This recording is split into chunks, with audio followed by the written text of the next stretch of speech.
But what I want you to pay attention to is how they're trying to criminalize this man that they killed. They will have to demonize his character in order to find her innocent. They found other things in the apartment as well, and we're going to talk about that. I hate to say it like this, but it's a very strong possibility that this female police officer that shot this man inside his own apartment could beat this case. Now I'm going to show you a video clip of her walking outside of the apartment as she made phone calls. I'm assuming the phone calls were being made to 911. These phone calls, or this video clip, was from someone that she did not see, which turns out to be two sisters that lived on a lower floor that pretty much saw and heard everything. This cell phone video of Officer Geiger pacing on the phone after the shooting, taken by the women who did not go to police or Texas Rangers. Funny enough, these two sisters spoke to the family before they spoke to anyone else. These are independent witnesses. They don't have a dog in this fight.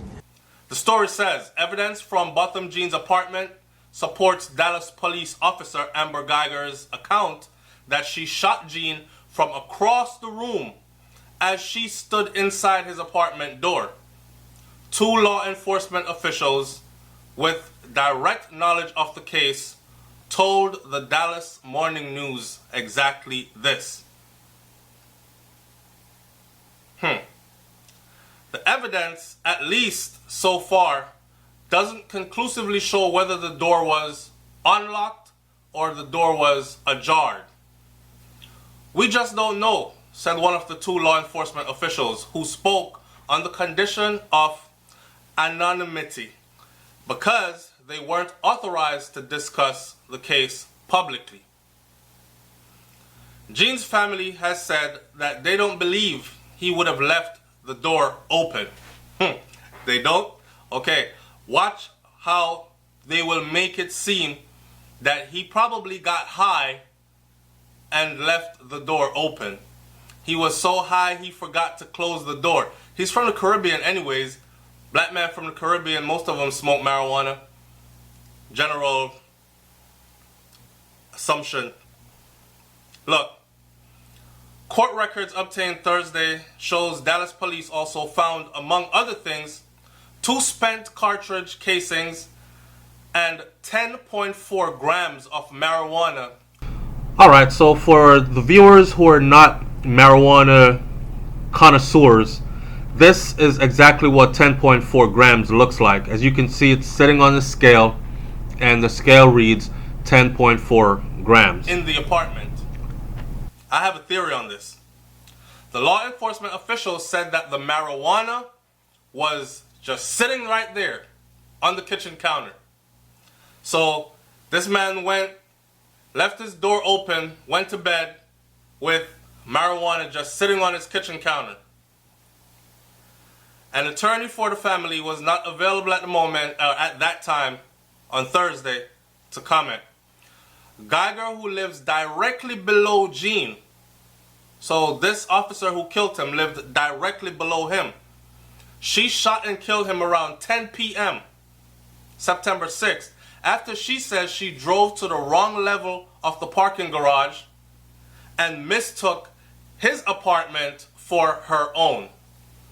I'm going to show you a video, and this video will show you how stand out this man's door is. There's no way you would have walked to this door thinking it was your door with this bit. You've heard them talk about the red mat on the floor, right? At the door. The red mat at the front of the door. Watch how this red mat actually really stands out. Alright, so right now we're going to take a look inside that hallway. Alright, now pay attention. The floor is gray, a bit darker than the shade of the walls. that red mat right there is Botham John's or Jean's doorway. Look at all the other doorways going down the hallway. How could you possibly mistake that doorway for your doorway unless you had a similar red mat sitting in front of your door? And according to reports, that was the only door that had that red mat sitting there.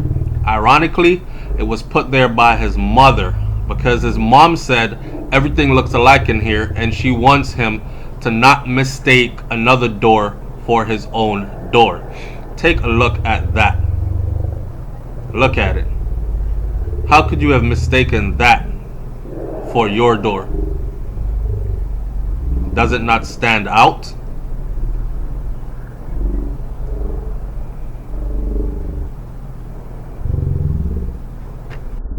All right. So she told the police that the door was ajar, meaning the door was open, and she thought that Jean was an intruder. So the case that she's trying to build is that she came home from work, she's saying that she was carrying her ballistic vest, and her door was open. So she pushed it open, weapon drawn, and she saw, because she thought she was being burglarized, and she saw a silhouette, big man moving, and she fired, pop, pop, 2 shots. The 2 shell casings were found inside the apartment door, indicating that that's where she was standing when she fired the gun. In other words, they're trying to say that that's exactly what she told them, and that's exactly what ballistics shows. That official said there was no blood near the door. That would have indicated that Jean was there when he was shot. There was a small amount along the paramedic route, which Botham, one of the officials, said, but that was mostly outside of the apartment. Blood was taken from Geiger to test for drugs and alcohol. That's the police officer. So they're saying they took her blood to test for drugs and alcohol. A similar test was being conducted during autopsy for Jean. The results have not yet been made public, and the test may not yet be completed. So they're trying to say, okay, they want to know. They found marijuana in his apartment. They want to know was he on drugs? Is he smoking marijuana and he was so high that he forgot? Remember, his family is saying, his mom is saying, he would have never left his door open. But they're going to counteract that in court and say, well, you don't really know everything that your children do, right? But he was probably high, forgot to close his door. That's the case they're building. All right, so the wife had just jumped in and she said, basically, if this officer has ever worked a crime scene before, the spent shells that they found at the door, she would know where to put them, right? She would know how to make the ballistic evidence say what her story says to make it corroborate. So she looks like she was telling the truth. And this was nothing but a genuine accident. Jean's death has prompted protests in Dallas about the shooting of the black man in his own home by a white police officer who shouldn't have been there in the first place. Geiger was charged with manslaughter. Now, a lot of people are saying manslaughter. She's supposed to be charged with murder. This man is in his own place, and she forced her way in. Another thing I want you to notice in the video that I'm going to show you is that she was wearing her uniform. So I don't know if she thought, I don't know if she was there to execute judgment and justice as a police officer or to impose on him as a police officer. I just find it hard to believe that she really thought this was her apartment. The first thing I would have noticed walking up to my apartment door is a red floor mat in front of my door. And I would have stopped. They've already went through the lengths of arguing away the fact that these doors are electronically opened, right? So you have an electronic key to open the door.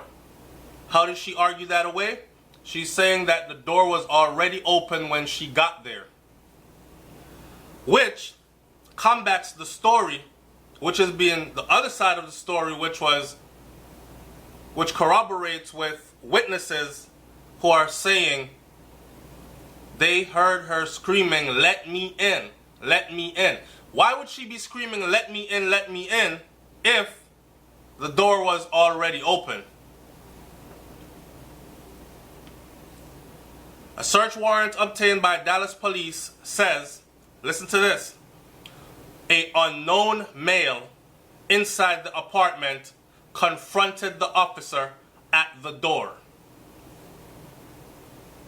Another affidavit obtained by Texas Rangers to arrest Geyer 3 days after the shooting says Jean was across the room when the officer walked through the door. So we have conflicting stories. One is saying that it's documented that an unknown male inside the apartment confronted the officer at the door. That was the original story. Then there's new paperwork that says the individual was across the room when the officer walked through the door. The Dallas police search warrant was obtained September 7th, just hours after the shooting. And the police spokesman said later that same day that investigators had not yet interviewed Geiger, who called 911 to report the shooting. Geiger was interviewed by Texas Rangers before that agency obtained the arrest warrant on Sunday. She had not yet been interviewed. Wow. One of the law enforcement officials said that Geiger has always said that she was in the doorway, but Jean was not. So what they're probably trying to say now is whoever took the information as she was saying it misunderstood what she said, mistyped, and put the wrong information on the paperwork, which combats the first original story that was told.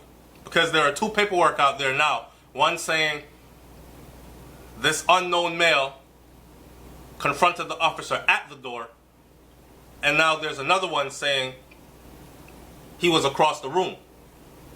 I have a theory.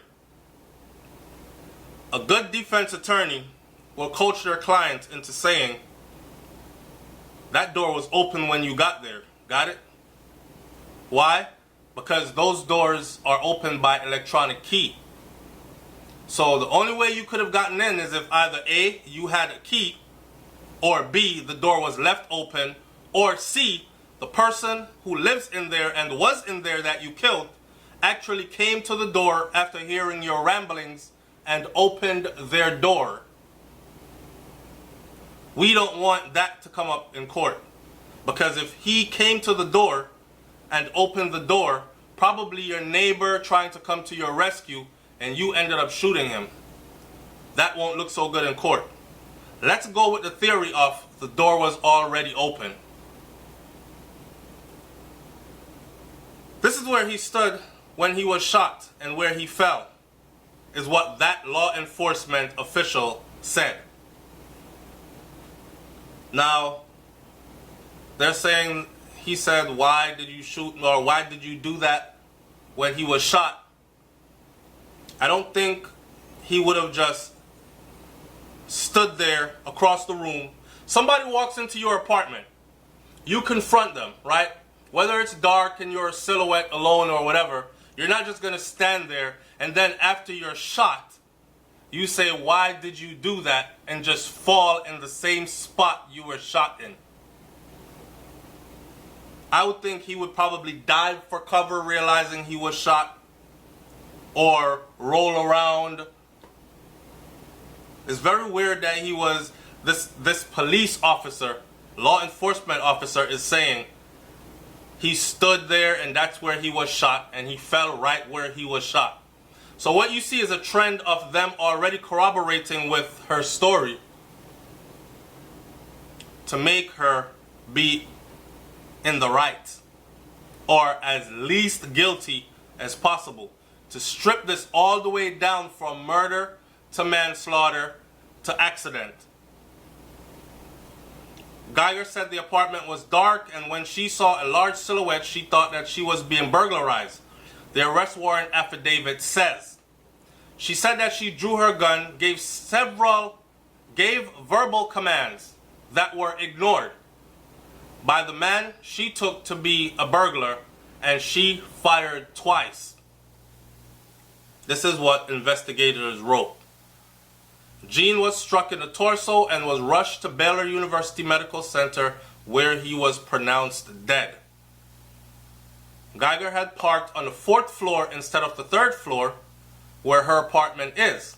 Law enforcement and Mayor Mike Rawlings have said that the law enforcement official said Geiger told police she had been carrying her heavy protective vest when she arrived at Jean's apartment. It was in the apartment when first responders arrived. Along with Geiger's ballistic vest, investigators seized a black backpack, get this, with police equipment and paperwork, and 2 packages of used medical aid. The warrant says a metal marijuana grinder was also found in the apartment. So again, there was marijuana on the counter in the kitchen, left openly out there, and they also found a marijuana grinder. So whoever this was grinding up their weed and was definitely a user, right? They found the paraphernalia and the drug in the same location. Okay, this is what I'm saying. And they are not reporting if they found the marijuana grinder with the officers' belongings that were left in the apartment, or maybe, this is my theory, but they're not reporting if they found it with her stuff. Maybe, just maybe, that officer had that marijuana and that grinder on her, and she was the one that was high and went to the wrong door. And after she shot this man, she said, "Oh shit," and planted the grinder and planted the marijuana. I'm going to put this marijuana visibly right here, so whoever walks in here after this can see it. And I'm going to put the grinder, get it out of my bag.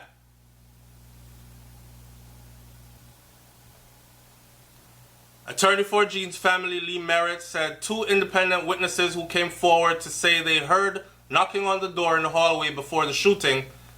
One witness reported hearing a woman's voice saying, "Let me in, let me in." Then they heard gunshots.